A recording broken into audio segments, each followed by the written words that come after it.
back to coverage here at Grand Prix Oklahoma City. I'm Marshall Sutcliffe. I'm in the booth with Jacob Van Lunen, and we've got a very likely winning in here for top 8. We've got 11-1-2 Seth Manfield, currently number 1 in the world, playing against James Seth, who's on 12-2. And the matchup? Well, we know that Black Rain Tron on one side of the table here for Seth, as we've seen him a few times throughout the course of the tournament, playing his Tron deck. He's got Chromatic Sphere. What do you make of Celestial Colonnade off the top for Self here?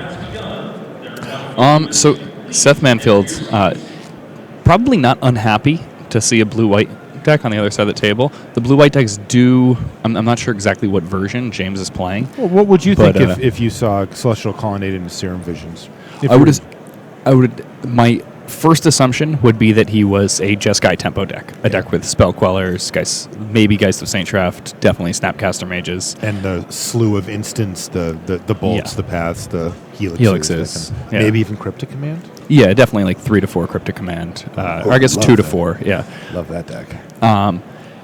But that's what I would assume it is. Okay. I think that there are other versions of Jeskai also. You know, there's more controlling versions. Oftentimes those play cards like Field of Ruin. Mm-hmm. We saw a crazy one, in fact, this weekend.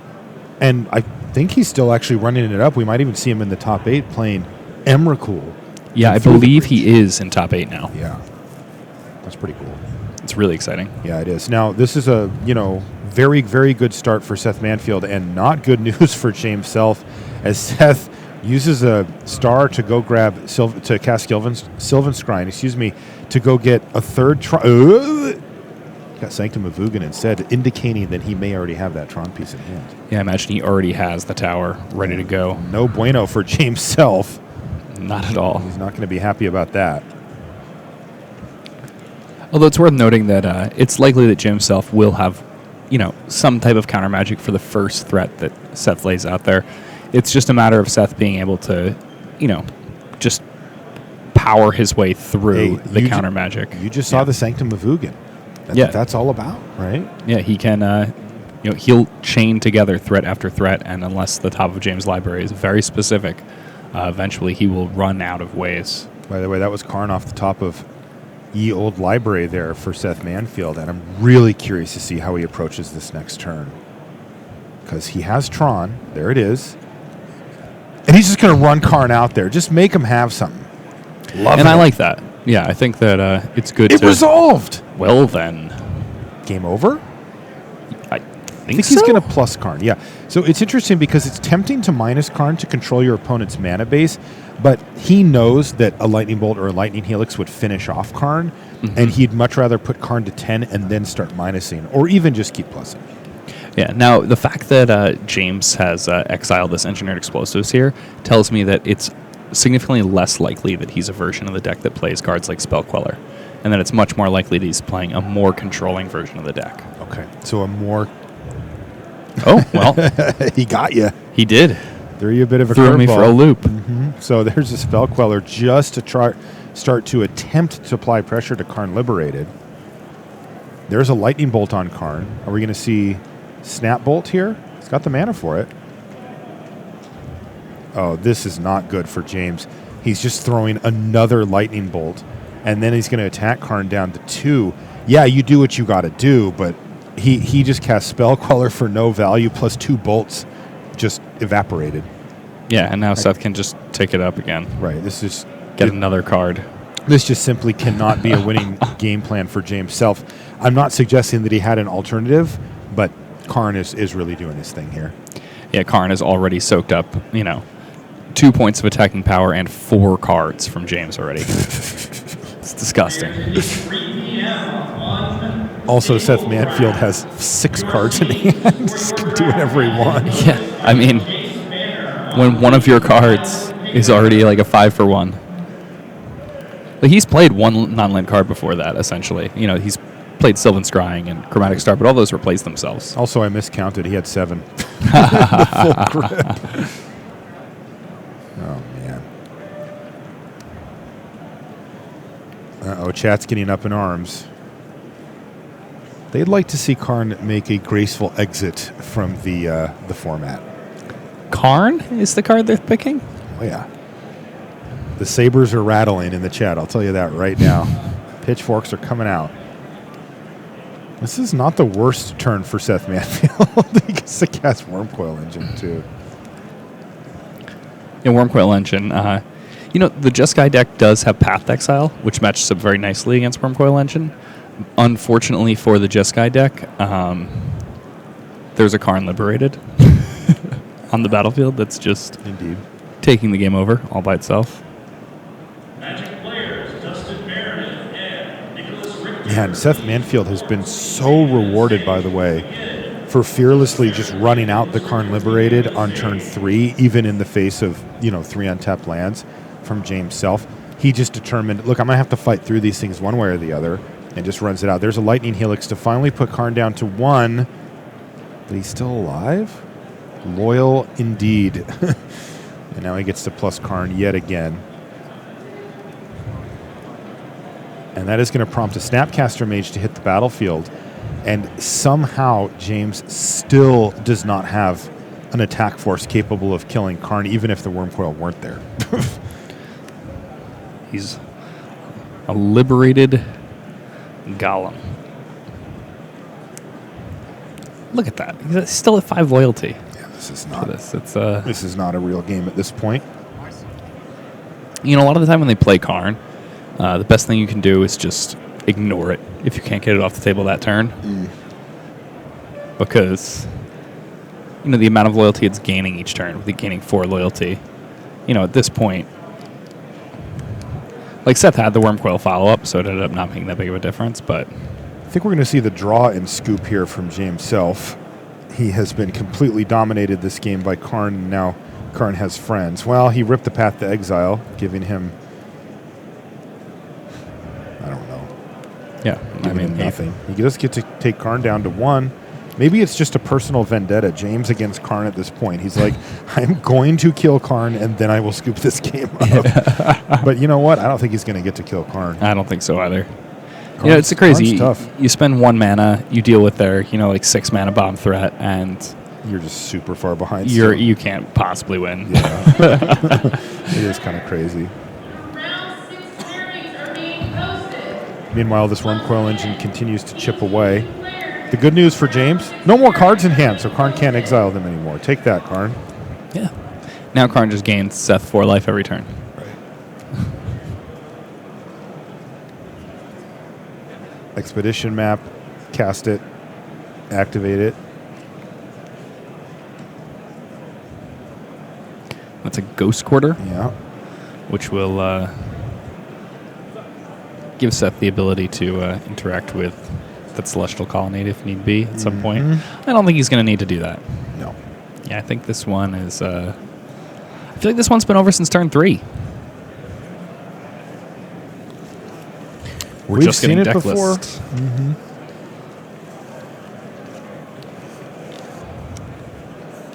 Yeah, when Karn shows up to the party early, party don't last long. Yeah, this one's just about over. Oh, good, another Karn. All right. Nice. Yeah. All right, now we're going to scoop. Okay, so that's game 1 going to Seth Manfield. He's at 11-1-2, trying to make a top 8 here, put himself into contention for it. Let's pop over to Nathan Smith and Brian Heine. I see a Conflagrate and another one exiled. I know he's playing Dredge once I see those cards, but where are we at game state-wise? Brian's at 8. He's facing down 7 power.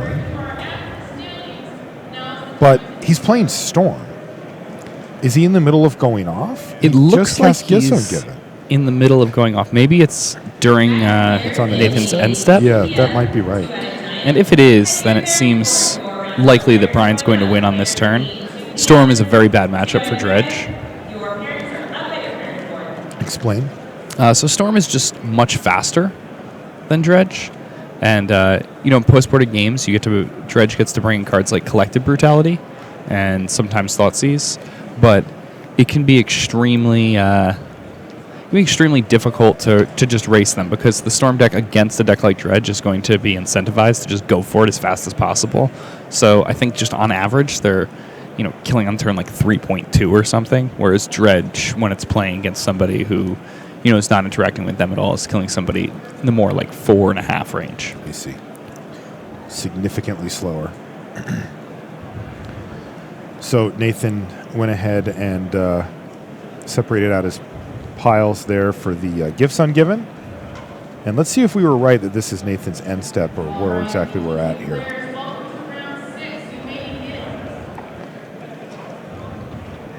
It's Brian's main phase. He's going to go off this turn. Oh, yeah. He just played an untapped Steam Vents to go to 6.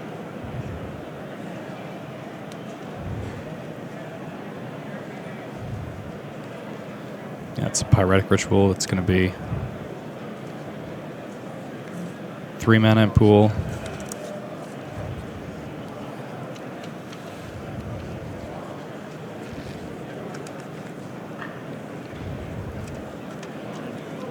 And now we bring out these lands here for those of you just joining us. When we're going off with Storm, we're using the mountain to represent red mana. Blue mana is the island, and then that other card is the Storm count. So at least you have a visual on what Brian's up to. Just to try to make it a little more user-friendly. There's a Past in Flames. Yes, who's going to have to spend...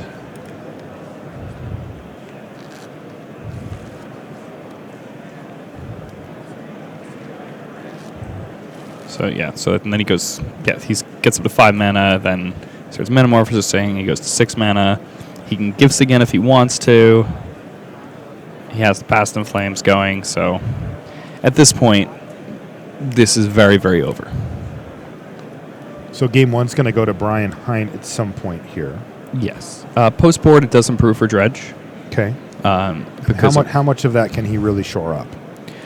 It's still not great. Okay. The problem is it might be, even, maybe slightly in his favor, but having to win, 2 on the trot kind of, when you've got your back against the wall against a deck like Storm and you're hoping that, your discard lines up well and that you're also able to enact a powerful game plan, it's really difficult to pull that off.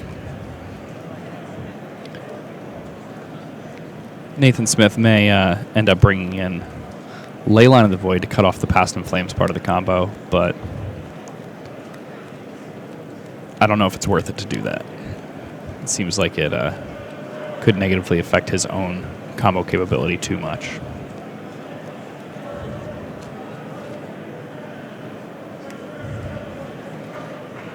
I generally would not do that against a deck like this. I would bring in the Leyline specifically against Dredge Mirrors and Living End and decks that specifically want to do something with their graveyard. Okay. Well, this is a grape shot going on the stack. A Storm Trigger will go on. A bunch of copies will happen. Then he's targeted it with Remand, which, of course, doesn't actually counter it. It brings it back to your hand, which means that he's got enough mana to just re-grape shot again and get the Storm Trigger again, which is, of course, the main allure of that card, and that is plenty enough to kill Nathan Smith. So, Brian at 12-2, playing against Nathan at 12-2, both playing for their top 8 spot here. And Brian is now 1 game up and 1 game away with his Storm deck from finding himself in the top 8, where Nate, well, he's got work to do. 2 games in a row in a bad matchup. That is a tough sell. It's not where you want to be. Is this real? Jake, do you know what's happening right now? I do. Our players are being deck checked. Now, this is something of a tournament procedure. The judges randomly select a match, and yes, sometimes it happens to be our main feature match in round 15. But, this is important for tournament integrity. They will take the decks from the players, and they will make sure that everything lines up. It's kind of a spot check that they do, because you have to submit a deck list to play in a Grand Prix, and in order to make sure that the integrity stays in touch, they will, again, randomly take the decks, and then they will go line them up with what you've written down on your deck list to make sure that you didn't decide, now that I'm playing against a Dredge player, I sure would like these ley lines in my sideboard or something like that, and switch them around. And you know what? Tournament integrity is absolutely critical to how these tournaments are ran and that they continue to exist. And even though it's perhaps not the best timing for us in the booth, it makes sense that it's actually random. I mean, think about it like this. What if the players in the feature match area just always knew they'd never get deck checked? Right? You don't want to set that precedent, so we get to hang around for a few minutes. And we do apologize for the delay here, just because we understand that it's not, the most exciting thing to watch on camera. We do get a great shot of Seth's foot here, though, so we got that going for us. Yeah, interesting sneakers he's got on there. Very, very cool orange sneakers, Seth. Well the done. black netting over them. Yeah, definitely would have played those. Oh, let's tie one. Ooh. Oh, we got action here. Look at this. Seth's pretty good at tying a shoe. Well, we'll see. He isn't done yet. Oh, that was nice. A one-shot. That's good. Oh, one-shot Manfield. Didn't have there. to try again. No. So Lots of the practice. good news is the judges are quite expedient at this. They, of course, they have a whole team that does deck checks, and they are fast. I mean, they rip through, getting these things sorted, because when they get the decks handed to them, they're randomized, and they have to go, and get them all sorted. And I've actually watched them do it. They have a table where it kind of looks like sorting a sealed pool, but, you're trying to make piles of each of the cards, and they just go bing, bing, bing, bing, bing, bing, and get them all lined up, make sure that everything is kosher, and then once they're done, they'll bring them back. The players will have to re-randomize, of course, their decks, as they usually get handed to them sorted. Mm-hmm. But, we get a few minutes to kind of hang out here, Jake, while we wait. It doesn't take that many shuffles to get it completely randomized again, though, to be honest. 7. Yeah, 7, I think, is sufficient. Send them 7 riffle shuffles. Yeah. That's the, the go-to. But every time you shuffle it, further randomizes. Well, I mean, the idea being with the 7 is that they are random. Yeah. And there's no such thing as more random than sufficiently random, right? There's like a threshold that you hit where they're unpredictably random, and if you keep going, true. It's like it might make you feel nice, but there is I forget what it's called. It's called Mercer's something. There's a mathematical equation where each time you shuffle, it does increase the rate of randomness, even though it's not really. Once you get to 7, it's outside of the realm of relevance. Yeah.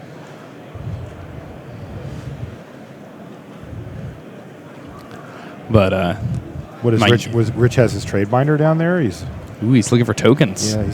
Anybody have any? Trying to find the best elemental tokens. In that unstable draft we did, I got some really cool tokens. Man, you did not mess around with your token. What did you get? Tell us what you got. I got a Voice of Resurgence token, which was foil, and on the back it was full art. Full art, painted, looks cool. Beautiful. I got a Vraska token. You mean like a pirate? The new one, the 2/2 Menace? No. You got a rogue. Oh, I did? Yes. Oh, okay. Which I think Vraska makes pirate. Oh, interesting. Okay. Tokens. So, you know what? I'm not sure what I got. We have literally nothing else to do, so I'm going to look it up. Because we are here getting deck checked. All right. Create a 2/2 black pirate creature token with menace. Yeah. You're right. Yeah. What I got was a rogue. It is, and I had a card in that draft that made the rogues. Oh, it was a contraption, and when my contraption was cranked, you got a 2/2 Menace. I got a 2/2 Menace. That's a pretty good contraption. I think it was the best one I had. Yeah. It seems like pretty high. Yeah. High value as far as, Yeah, you're getting Let's go. a real creature, for that. So that was nice. Oh, thank God. A live look at Nathan Smith versus Brian. We're still getting that deck check finished up, but that doesn't mean we can't watch this one. We actually got a little unlucky there that this game ended right as they got deck checked, so it goes. It looks like a mulligan happened as well, but we are underway. Dredge with Faithless Looting to kick things off. That's pretty ideal. Yep. It's get that graveyard filled up. About the best start you can have. Nathan Smith, has some cards to bring in. He's got Thoughtseize, he's got Collective Brutality. Even Lightning Axe is a good card to bring in here because without Lightning Axe, your opponent can kind of force the issue on Conflagrates with, Baral and or Goblin Electromancer because you can't let them untap with it. Mm-hmm. and as a result, then you can't really dredge effectively. But if you bring in Lightning Axe, then you can, just use 1 mana, deal with their threat, and continuing to do what your deck does best. Oh, no dredge here Wow, for he Nathan. just drew his card for the turn? He did. He has a Stinkweed up in the yard, right? He does. This means he What is does looking this for mean? a second land. He found it. Oh, he found it on the top. Well, and this is something when you're playing the dredge deck, don't be afraid to do that. Oh, well, here we go. Yeah.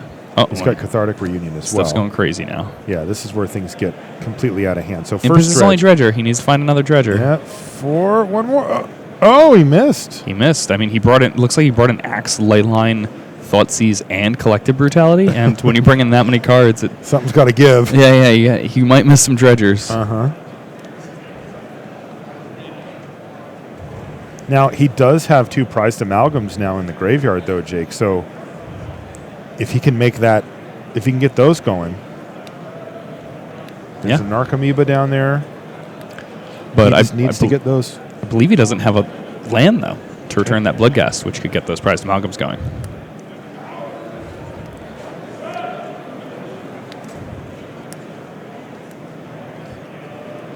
Brian's just setting up. His Goblin theme deck. Yeah. He sees Empty the Warrens and Goblin Electromancer. Goblin Tribal Storm from Brian. I'm interested to see how he handles the top of his library here. He already has a Brawl.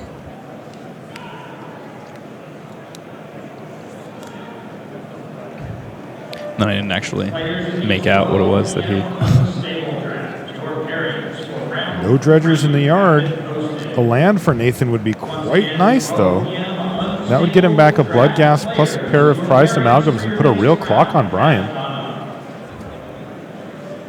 I mean, he may have to life in the loam for 1 here. Yeah. Gets a couple of lands. He's going to play a fetch land here. Bloodstained Mire.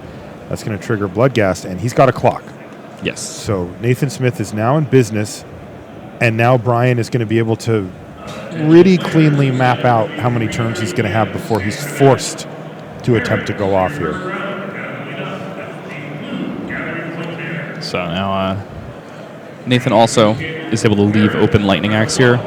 It's pretty nice for him.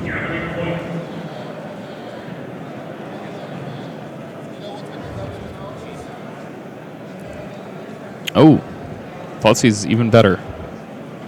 I could break up a critical piece here. Let's see what he sees. Let's see.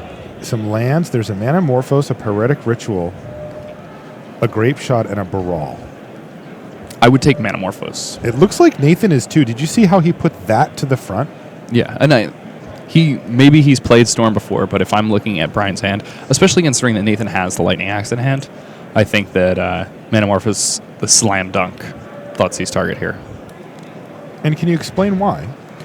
So it draws you into more cards. Yeah. Brian has 2 lands in his hand, which means his hand doesn't have like a tremendous amount of, explosive power.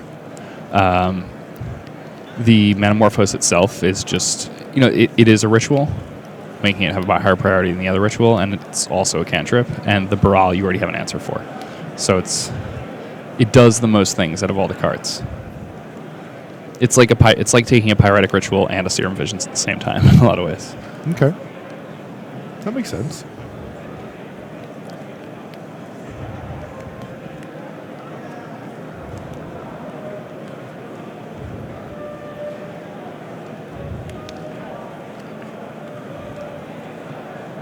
All right. Looks like Brian, choosing not to play the Baral there, wants to bide his time. He's going to try to wait to go off until the last possible turn. Nathan Smith dredging that loam back. Crunch, 8 damage. Yep. And here, I don't know does he have any dredgers in his yard? He does not. So No. the flashing back of the Faithless Looting is not overwhelmingly relevant. Okay, well, you know what? The deck check is finally over. And I think we should probably head back to the main match because we don't want to miss it if it gets decided, while we're away here. And right now, Seth Manfield is up a game. And if Seth wins this game, he's probably in top 8, but also it will happen very quickly. Like, it could happen very quickly, I should say. So let's pop back over. Deck checks all panned out for these players, no problems.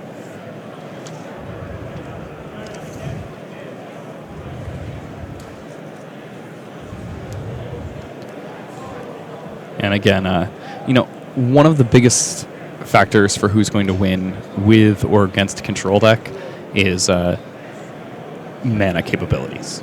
And, the Tron decks, they really just... They thrive on that, right? Yeah, they have too much mana. So it can be really, really difficult to, keep things in order, keep things safe when your opponent's just chaining together 7-drops. Here's an interesting one. A Thoughtseize now for Manfield. I think we may end up seeing Logic Knot here out of James. Maybe even a remand. It would be pretty good. No extra black mana at the moment for Manfield. That's absolutely true. And then it would actually cost Manfield, multiple mana to... But it is, in fact, a Logic Knot.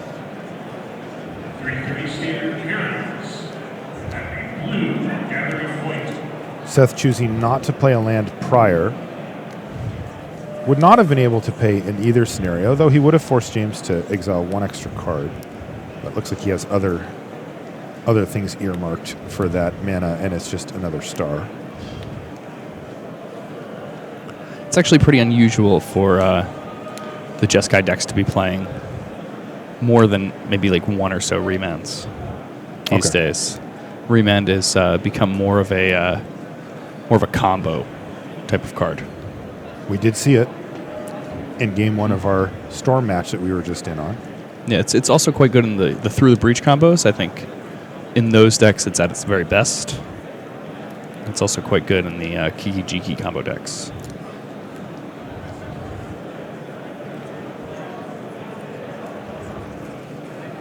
Seth still has to put together Tron. Ancient Stirring is certainly going to help with that. He only has the 1 Tron piece, the Urza's Tower, right now, and he's very likely to find a second one with this Stirrings because, well, there's 2 different types and there's 8 copies. But he also needs threats, and looks like he's going to go for an Ugin here. Spirit Dragon, and he is days off from casting that right now. Now, if he plays a Tron piece, okay, now we're in business. Now he's casting it next turn. So it went from days to hours to we'll see you next turn. Yeah. I'll be the one casting Ugin. Thank you very much. Classic Tron. Such a Tron move. So next turn, I will attempt to cast Ugin, the Spirit Dragon. You may leave open Cryptic Command mana if you like, but you may also not have a Cryptic Command in your hand. Let's see if Seth just runs it in again. Do you think he's going to do that in a Cryptic Command mana? I feel like he probably will. He might. It's funny because Seth will absolutely be aware of what he's doing, and he might do it anyway. I agree. I think the last game, it was an easier judgment call to know to go for the Karn on turn 3. Then it's going to be the judgment call will be this game of knowing whether or not to go for Karn. Also find it interesting that Ugin is, well, in many ways worse than Karn. Yes. Right? Ugin's middle ability, the -X ability, is great at swiping away boards that have already been developed out. James's deck is really just not about that, and he's not going to have it. You +2 Ugin to put him to 9 loyalty, and you're doing 3 damage to your opponent. That's real. I mean, I'm not trying to say that that's not good, but that is not the type of thing that James... he's not going to die next turn to it. Where Karn can come down and start hitting your lands or ripping your hand apart, and that is a very, very real threat. So I am curious if he views almost Ugin as expendable. No, he's not going to cast Ugin this turn. Instead, he's going to play Ancient Stirrings. Maybe try to find him a Karn or something. Yeah. Speak of the Golem. Easy game. Comes up. And I believe James did draw the Cryptic last turn. So he did. So we're going to see likely counter draw from James Self. So Karn down. So first one down. It is difficult to go toe to toe, with these, with the deck though. Okay, well. Yeah, now the problem with this is tapping not out for good. Pia and Kieran is that we know that Seth Manfield has 8 mana on the board and Ugin, the Spirit Dragon, in hand. So Seth can just cast Ugin and then plus and point at that Pia and Kieran Nalar, and suddenly he has a Planeswalker with an absurd amount of loyalty, and he's just facing off against Parathopters. However, those Thopters are colorless, which they're impervious to the -X ability. going to go up to 9 loyalty this turn.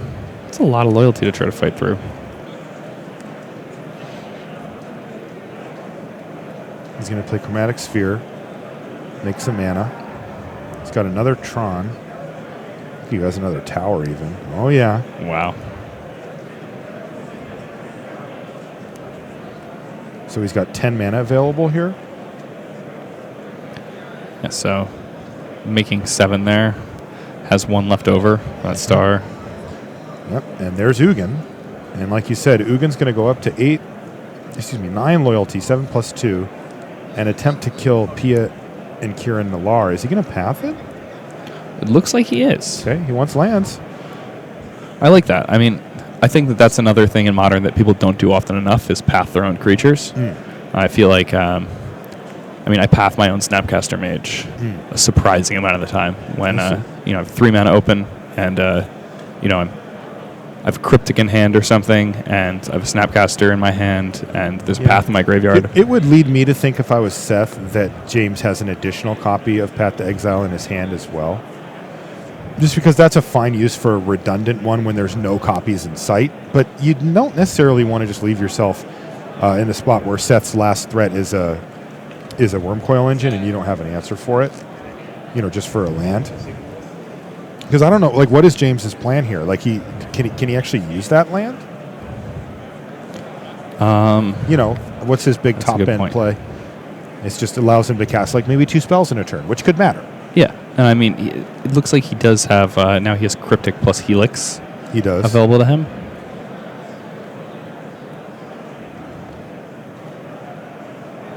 But he's got major issues here. See if Ugin continues to just pick off these Thopters, or maybe even just go upstairs. Oh no, there's an Oblivion Stone. Yeah, and by the way, he did have another copy of Path to Exile in hand. And if I were Seth, I would be assuming that. He did? Yeah, he does. Okay. Seth. He's got a 12-sided dice. He reaches off the table to find a 2. Puts it on there. I love that. He just has to get it ready. This one goes to 11. He doesn't want to use it.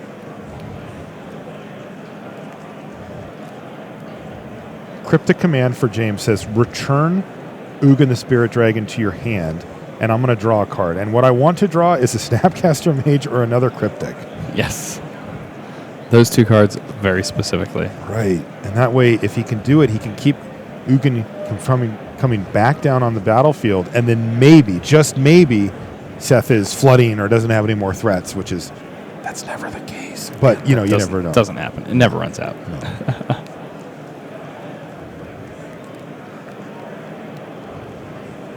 And there we go. And honestly, that is one of the best possible cards for Seth in that type of scenario is Ancient Stirrings. It is just the unsung hero of the stack. He also has a Thrag Tusk in his hand, which it looks like he's going to play here. Oh, yeah.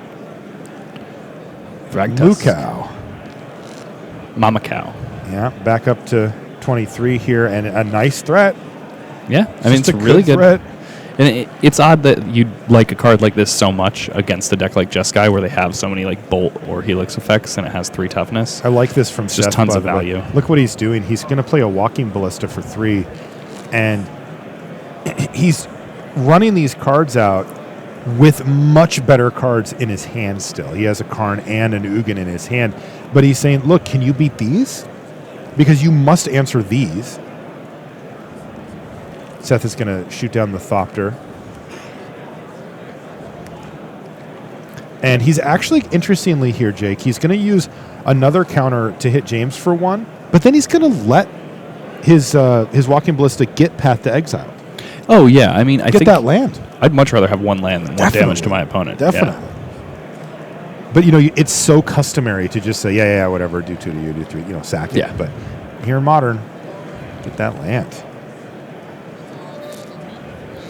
And then he Lightning Helix to the Thrag Tusk, it looks like, so there's a beast left over for Manfield. But he's still firmly in the driver's seat here. 4-turn clock as it sits immediately, and his hand is just high-octane gasoline as well. And there's even an Ancient Stirrings. He can find whatever he needs. Wow, James let that resolve. I think he has a Spell Queller in his hand, but he's just like, sure.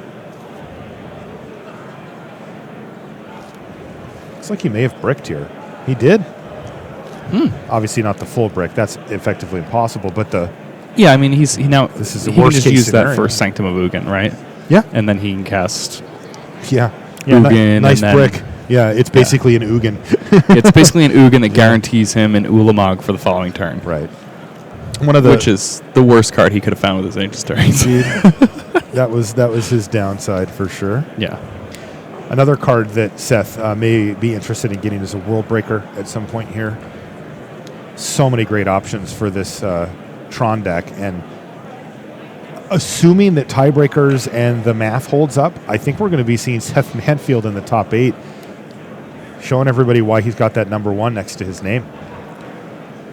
I don't think if somebody asked me a couple weeks ago and they were like, oh, Seth's going to top 8 the GP, I'd be like, oh, yeah, that's probably going to happen. Mm-hmm. But then if they were like, he's going to play Tron, I would be like, no. That's probably not going to happen. No. Black-green Tron for Manfield, and he is on the precipice of yet another Grand Prix top 8. And once again, we see that sequence now come to fruition here for Manfield. That worst draw he could have had is now an Ulamog the Ceaseless Hunger in his hand. He's also got Karn Liberated, which has now resolved. 10 Loyalty. He has a backup plan of an Oblivion Stone in case things were to somehow completely come off the rails, which feels impossible at this point. And Beast Token. Yeah. Boom. Thrag Tusk left its friend. Well, James now casts a Spell Queller, but unfortunately letting that Ancient Stirrings resolve has spiraled completely out of control on James, and there's really nothing he can do. Manfield's at 22. There's no reasonable way for him to kill Manfield, and with Karn at 10, that loyalty is just far too high. Yeah, and for what it's worth, I think even had he Spell Quellered away that map... Don't be Roddy. Yeah, I don't think it would work out well for him. Okay. Yeah, you're right. You should never justify mistakes by I would have lost anyway, or they would have lost anyway. It does make you feel better. Yeah, it might help you emotionally for the moment, but it does not do a very good job of improving your abilities. This is great. Seth just can't find the number he's looking for. I love Seth. He had it on 9 earlier, just decided not to go to 11 and put another die on, and there he was looking for the 14. He's such gas. That is within his range. It is. Yet he's like this Magic playing like genius. He's like a savant, he's incredible at Magic. But it's just funny, like if you've ever seen one of his life totals, you can barely read like what he's written down. Like he's just not a details guy. Yeah, exactly. Which is funny because it's such a game of details, and he's so good at diving so deep into them. Yeah, I mean he certainly is when it comes to Magic. Mm-hmm. You know what I mean when it comes to gameplay and strategy. But what is James's response here? Oh, he's got a Snapcaster Mage. That could be worse. Target Cryptic. What do you even do with it? He's going to counter the Ulamog and bounce the Karn. Decent. It's not so bad. He's going to lose a couple of lands here, though. Yeah. That trigger still has to resolve. Did he get him? Yeah, he did. Okay. And it's just funny because even with a play that powerful, he is just incredibly far behind still. And Serum Visions. Seth only has 1 Sanctum, though. So, unfortunately, this Expedition map not going to quite do it. No, I mean, that was the most powerful thing James could do there. It is. Right? Absolutely. But James now he has top deck. Now, he happened to find a Serum Visions, but that card is unknown, the one in his hand. He, didn't get to set that up, and he has to have an answer for Karn here because Karn's coming back. After that Serum Visions, though, entering the card of the Cryptic, it's not unlikely that he would have found some other type of counter magic at this point in the game. Well, but I mean, it was an unknown card from the Visions, right? So Yeah. it's just effectively a top deck. Yeah, it's just one deeper. Now, next turn, maybe, but. And, of course, let's not forget that Manfield still has Ugin in hand from before as well. Just in case you forgot about Ugin. Is Karn coming back? Oh, yeah. Oh, Nope. no. Ugin's coming back. No, Seth, don't kill the beast.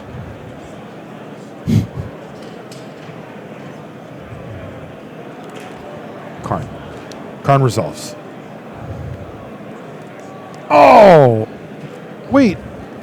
He doesn't have enough mana or something? Oh, he doesn't only have has triple 2 blue. blue. Yeah. Oh, Wow. no. He did hit the Cryptic off the top. That's so brutal. And Oh, my he's goodness. a blue mana away from casting it. Oh, no. That, like, so rarely happens. That's so rare. But you know Yeah. why it happened? Because Seth exiled 2 blue mana sources. Like He knew. he's just that good. Yeah, they're usually only, 2 or 3 cards in the deck that don't tap for that amount of mana. Unbelievable. Spell Queller is going to get in and knock Karn from 10 to 8. That's going to be Oblivion Stone putting a fate counter on Karn, but this is just going through the motions. That was Worldbreaker off the top of the library for Manfield as well, and he has just chewed up James Self's hand, his mana base, everything. He even has the O-Stone as the insurance policy. Not that he'll need it at any point, but... So James drew a Snapcaster Mage, and he's going to cast it in response and target Logic Knot. The problem, of course, is that Seth can then just not put something on the stack that, that would get countered anyway, and he's still just insanely ahead on board anyway. Mm-hmm. Yeah, this one's definitely in the books. The only thing that Seth has to worry about is just, kind of finishing off here, right? Autopilot. But really, he's got to worry about his tiebreakers and the fact that he's picked up 2 unintentional draws somehow over the course of this tournament. He's also only got 7 minutes and 15 seconds left. He does need to get him dead, although James is at 6, and he still has Ugin. And Ugin plus is 3 damage, and, James is, again, top decking here. So I think he'll be able to finish him no problem as far as time goes, but, he's got to go look at the standing sheet when it's over and hope that the head judge calls his name. And there's no guarantee of that. James is going to go upstairs, it looks like, knock Seth down to 14, sending a message. The message is, you're probably going to win next turn, or maybe the turn after.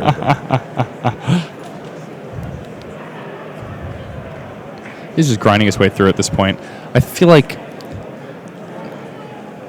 it's pretty close to just being over. Right, that's 3. Right, that's like, half of James's life total, and then you go upstairs with Ugin and the game's over. So, Seth Manfield, he's cutting it close this time. 12-1-2. Looks like he's in good shape to make the top 8 here.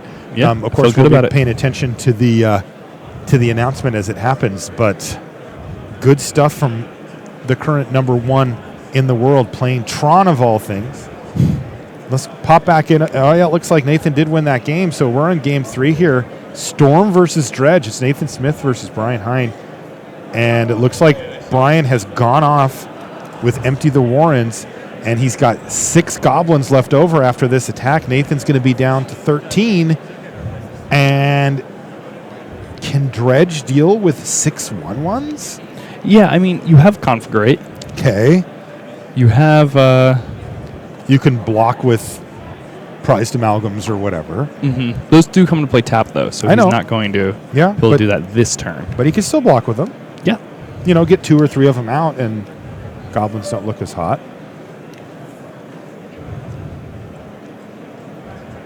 Brian right now so he wants to keep this Bloodcast on the table so that it can't go back to the graveyard to start reanimating prized amalgams. By the way, there is Conflagrate in the graveyard for Nathan Smith as well, which is a way he could just take this game away. Look at that graveyard. It is full. That's Conflagrate. And look at that. 4 of the goblins just disappeared. And that's what he needed to do. That also allows him to put more dredgers into his graveyard, which going all in on that Conflagrate. And now he can Faithless Looting on the following turn if he needs to. Pieces of the puzzle here for Brian, but as you can see, there's a Leyline of the Void on the battlefield here for Nathan Smith. And that is just going to make things difficult for Brian because he's got to kind of do everything on the surface as all those cards are getting exiled, and he doesn't have that turning point with the graveyard where he can, completely go off. Yeah, without Past in Flames, without access to it, it does significantly weaken the Storm deck. And I think that, even just watching this game for a couple seconds, I may have been wrong about Leyline of the Void's power level against the newer versions of Storm. Yeah. It's still good enough? Maybe it is. Okay. I'm thinking about all the games that I lose to Storm and what happens. Leyline would solve a lot of that. Yeah, of course, the main card it turns off is Past in Flames, which, by the way, Brian has one there in his hand. Awkward.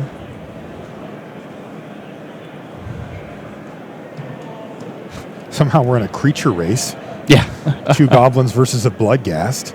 But you got to think that Nathan's favored from this point. He has at least 2 prize amalgams in his graveyard. And if he can get those out, he'll be firmly ahead on board. At some point, he's got to, find a Narcomoeba or, he found a Bloodghast. And he has a Life from the Loam that he just dredged, so we know he can hit a land drop. Prize amalgam time. Yeah. Yeah. This is happening. So Brian at 11, 1 shy of these Bloodghast having haste.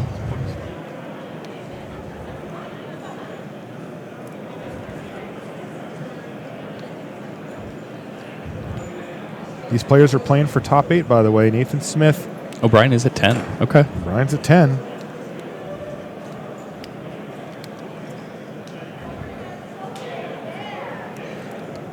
I mean, the Bloodghast can't block, so I think that Nathan is going to play land. He's going to get this Bloodghast going. Time is getting a little low.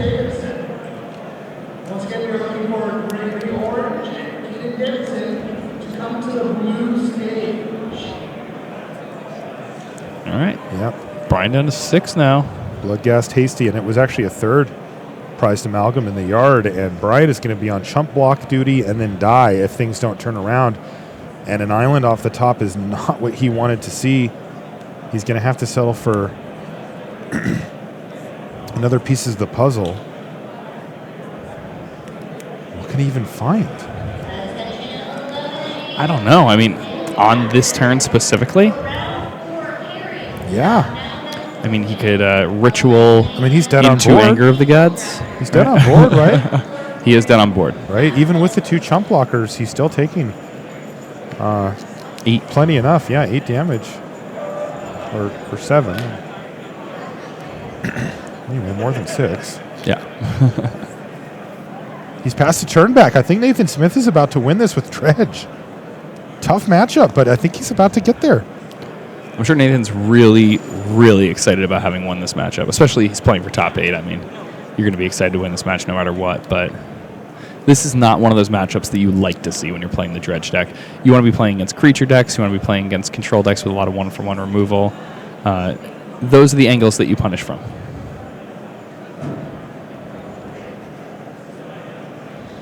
Wow, Leyline of the Void doing work for Nathan Smith as he's about to line up a lethal attack here on Brian. And Brian has nothing he can do. He just has to sit here and take his medicine. Send him in, Nate. Do your thing, buddy. It's going to flashback Faithless looting. Yeah, might as well. Give us a little bit of a show, see how we dredge. Golgari Thug is going to dredge. We can't even see it anyway. Yeah. I mean, if he hits another Bloodghast, it'll have haste. True. Maybe he's just thinking about having maximum number of bodies coming in. Amoeba, those go back to hand thanks to dredge, and this should do it. Do it, Nathan. Like this is the Turn end. them sideways, buddy. Double block these, and that's going to do it. Nathan Smith earns his seat in the top 8 with dredge. Congratulations, Nathan. I'm a Great big fan work. of that. Yeah, that's pretty cool, and hopefully adds to the diversity in our top 8. As we know, we've likely got a Tron deck in there, and now we've got a dredge, and of course we'll be kind of filling in the bracket as we go. That's going to do it, though, for round number 15 here from Oklahoma City. We'll be back after these messages.